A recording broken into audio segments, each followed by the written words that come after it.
Pro Angler Building a Spinner Rig, Part 2, Bead Selection.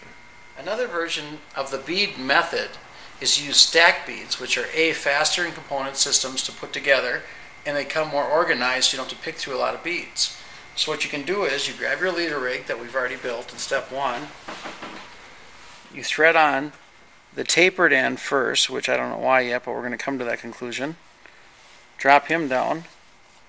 A wedding ring, which gives off, here you go, multiple angles of shine. And the reason people use a wedding ring, it's not just so much the shine, but as it blips through the water, it lets out charges of light, like a camera flash. And you scoot him down. You mount the second component straight on, slip him down. The old ruby red throat again. Make sure you thread them right. Slip him on. And then you're going to want a stopper bead. So what we do is we look at our whole rig and we go, well, we got some reds, we got greens. But, and my favorite thing is a different size cheap sunglasses. And I do this because that's just how I build mine. I always put a cheap sunglass minnow head. But now I'm not going to put a monster blade on mine. That guy's in the bin. But what I'm after now is I'm kind of green colored, I'm kind of red colored, I'm kind of a neutral color in the system. So I'm probably going to want to drop down to a different type of blade, which I can do a couple different things right now. With this unit, I can either throw on a max, how'd that get there? A max smile blade, or a max green blade, which looks a little bit more of my rig, to get what I'm after, is I'm after a green kokanee. But I'm still not seeing what I want to see, and a smile blade is nice, but there's no noise with the smile blade. They show flash, they don't attract fish. So what I'll probably do is go back into my spinner box and pick through something in the rainbow version, because a kokanee is a rainbow version fish. And I'll just simply take him, click him onto his snaps, make sure he's facing back, and that's why it's important to have that clevis on right. A lot of pros put the clevis on backwards, they don't work.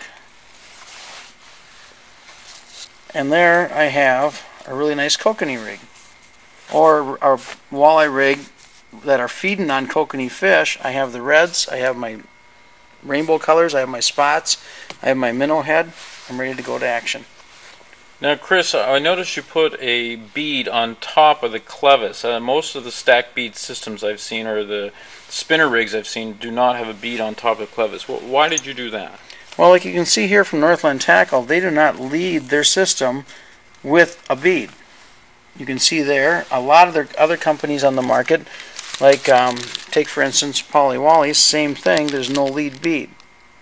You know, Poly Walleye Tackle Company's been building good tight rigs for years up on the St. Louis River, no bead. You go into another topwater lure, no beads. All these beads are all chained in. You go to a max lure, no beads. You go to, pick one, go there I guess. A floating bait rigs lure, no lead bead. See how it's empty? But you know what the problem is? These guys found a trend that they're in. See that? No beads. This is a bad trend, but it's a trend that fishermen done. The reason I put a bead here is your line being 20 feet, 50 feet behind the boat will pick up algae and debris and slide down there. A lot of the debris, like trees, branches, and stuff like that, you'll see.